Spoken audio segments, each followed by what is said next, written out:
Welcome. Have you ever been somewhere?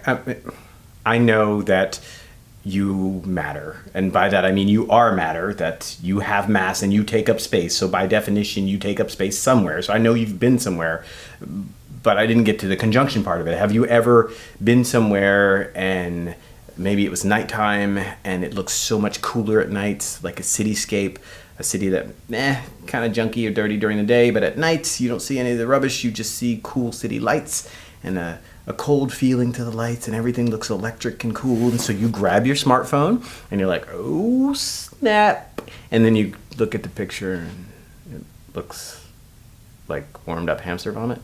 Well, that's okay, because then you probably were just like, you know what, this camera is crap. It's really good during the day, it takes beautiful day shots, but when I try to get the same shots at night, it's really grainy and gross and not at all, it doesn't capture the feeling. And so I'm going to get myself a fancy camera and I'm going to like point my fancy camera at it, and bam, it also doesn't look very good, because night shots are hard. They're my favorite kind of shots, and there's something about the night that makes me think differently about the world, that makes me think differently about my life.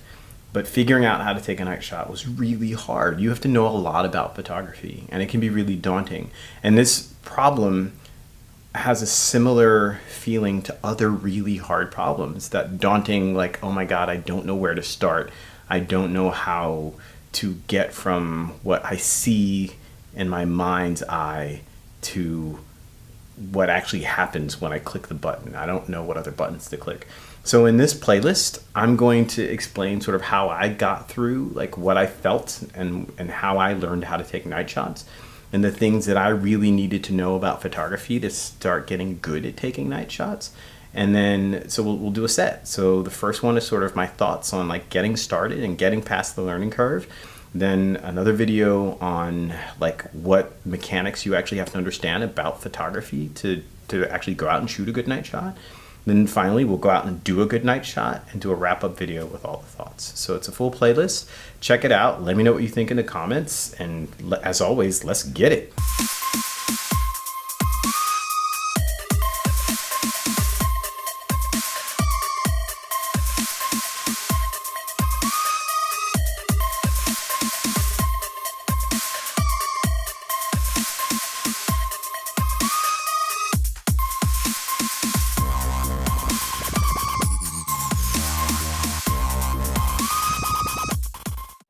When I first started shooting, I was using a Canon 40D, and I kept it in program mode. On Canon, that means you can adjust exposure compensation, but you don't really change much of anything else.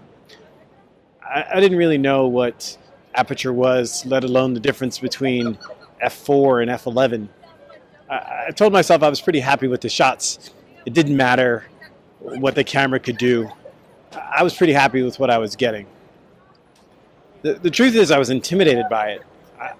It can be pretty overwhelming trying to figure out what all those buttons do and how to click them and when to click them and how to do it in a timely fashion so you don't miss the shot. I've been plagued by a version of the imposter syndrome my entire life, feeling like I wasn't smart enough, I wasn't good enough, I wasn't whatever enough to figure it out. Arguably, this was no more evident than in undergrad. I would take a course, then get intimidated by the subject matter, and then promptly withdraw from the course. It took me a long time repeating this cycle, and I mean a long time. I won't tell you exactly how long because I haven't calculated it. But let's just say by the time I finished undergrad, people who started undergrad on the same scale started a family, probably started saving for retirement and their kids' college fund, and probably retired. Photography was no different. Probably for a year and a half, I didn't take that camera out of program mode. I did like some of the shots, but I didn't really know why I was getting the shots. All I knew was I clicked the button, I pointed it at what I thought was interesting, and the camera did something cool. It probably wasn't until I discovered how much I loved the night. Cold blue tones, how much better everything felt. I felt a little less alone. My point isn't I was in a really old undergrad because I'm no ageist. My point is I had the imposter syndrome. I still do. I'm pretty good at my job, but I still think at any moment they're going to figure out that I'm not that good at my job and I'm going to get fired. And then I'm going to have to try to do something like this to sustain my livelihood. But that hasn't happened yet. So option A is I'm actually pretty good at my job, but I'm not good at evaluating how good I am at my job. Or there's always option B, which is I'm not very good at my job. The company's just really slow at firing people. Being intimidated and being afraid you're not good enough is a normal, healthy feeling if you manage it. I don't know that I'm the best at managing it, but what I do know is if I'm a little bit afraid of something, it's a really compelling reason that I should try it. I don't have to be perfect at it. I'm probably not going to be perfect at it. But like an undergrad, if I simply complete the class, I'm probably going to do pretty well. If I show up to every class, I'm probably going to complete the class, and then I'm probably going to do pretty well. I'm not here by mistake. I'm not talking about whether or not my parents intended to have me. I'm talking about my life. I'm talking about my resources. I'm talking about my standard and quality of being. It's by design.